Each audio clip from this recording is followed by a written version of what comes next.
All right, so Mr. Tom, you're going to build a grow light for us today, right?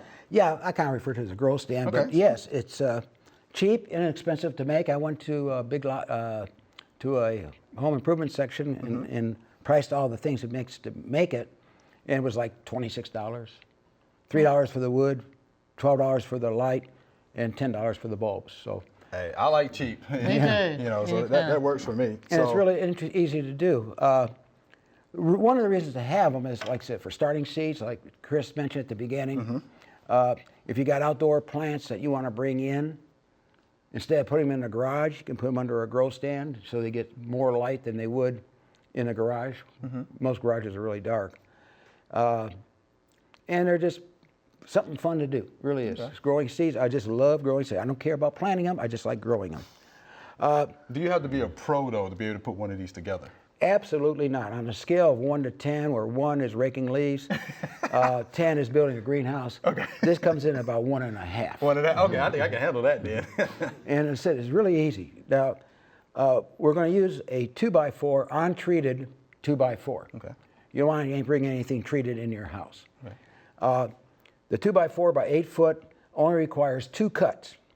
First cut is going to be 50 inches long, and that's where the fluorescent light's going to hang. It gives us an inch clearance on both sides of the 4-foot fluorescent light. And then the remaining piece, you cut straight in half, which is 46 inches, so make 23 inches for each piece. And if you buy it at the home improvement center, most of them will cut the wood for you. Sure. That's good deal. So it's really easy. So for saving time, we got it already pre-cut and ready to assemble. Okay. So here's a 50-inch piece. One of the things, the harder thing about it is measuring. What you want to do when you get your fluorescent light is measure. You got it? There, we got it. Okay. Measure on the back side, the center, which is right about here. Measure from here to this little hole on this end, and it's going to be the same on this end. Once you got that, go for the center line of the 4x4 and make the same measurements to find out where to put the 2 cup hooks, which is what's going to, the light's going to hang from. Good. Real easy. A lot of times it helps just to put a little nail in it and pull it out and use the nail as a starter. Okay. Okay, so we got our 50-inch piece. We got the 2 cup hooks. Next thing we got to do is take the 2 legs. Now the 2 legs right here, I just pre-drilled them, but they're going to go on the ends of this piece. Like so? Like that, just like that. And also, before we do that though, to make it a little bit easier, you want to put some scrap woods down here at the bottom to keep it from tipping over. Okay. It makes it nice and easy. So this won't matter what it is, just some kind of scrap. Just to give you a base. just scrap wood. So you want to make it nice and level. And I need some screws. Oh, there's some Yeah, screws. you need screws. How about that? They're so conveniently located. How about that? Look like I know what I'm doing. All right.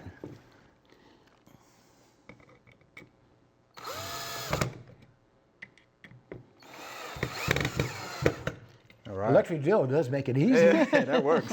Okay, we're going to do the same thing to the other side. This is so much easier on the wrist. Okay, now we got those pieces. We got this. We got that. We're going to now screw it in. Okay, we want this scrap wood on the outside, Oh, so it won't interfere. duh. Okay, you want to hold that up for me, I sure please? will. And I'm going to run over to the side. Okay. I feel it. I guess I ain't. Let's turn this over this way towards me. Okay. Can you get it? There we go. And I've got ahead and got them started. Okay. You got it too? Yeah, I do. Good enough? Get that one. Yeah, that'll work. It'll hold it. There you go. All right. And we're going to do the same thing to the other end. You can use nails or screws. You got it. Now the stand is finished, except for the lights. That thing's so far, I can handle that. I can do that. Now, when you buy the fluorescent light fixture, it usually comes with 2 chains. Well, that big hole and little hole, that's where we're going to put it. We'll go this way. Okay. There you go. Okay, you want to hang All right, that? I'll hold on to that one. All right, we'll do the same thing over here.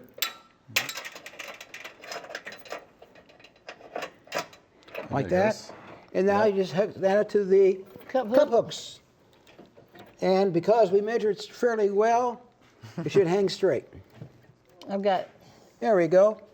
Now, nice thing about the chains, you notice we got about an inch clearance on both sides, is typically when you're starting seeds, you want the light 3 to 4 inches above the plants, the seedlings. So what you do is just take your chain and you just raise it up on the cup Okay. hooks. As it grows, you just keep just adjust raising it on up and down like that. Yeah, just real easy. Gotcha. Now, about the bulbs. When you buy a 2-pack, there's typically cardboard ends on it that tells you the size. This larger one is called a T12 size. And you've probably seen the smaller ones. Those are T8s. You're looking one with the highest luminance. In this case, it's 2900. The higher the luminance, the brighter the bulb, the more light you're going to get. And we're going to go ahead and can you plug that in? I So will. we can show Yes. the folks that? All right. There We we have go. light. Right. We said that at the same time. So that's it. Just like for 26 bucks plus tax, you got yourself a little handy grow stand. Now, a couple accessories I recommend, not necessary, but one is those cheap shower curtain liners that are made out of that are white. You said you got this for $1 at the Dollar Tree. A dollar store, yeah. Dollar store, would it? And you hang that over the top of it. And what that does for you is it reflects the light back to the plants from all sides. You end up with getting bushy plants. It retains the heat generated by the fluorescent light. I have mine in the spare room, which we don't have the vent open, so that gives us sufficient light. And because of the humidity created by the potting soil, it retains humidity. It makes for good, healthy plants. The only other recommended accessory is a timer. I set mine to 14 hours day, 10 hours nighttime, which is typical of the summertime. And you don't have to worry about remembering to unplug it or plug it back in.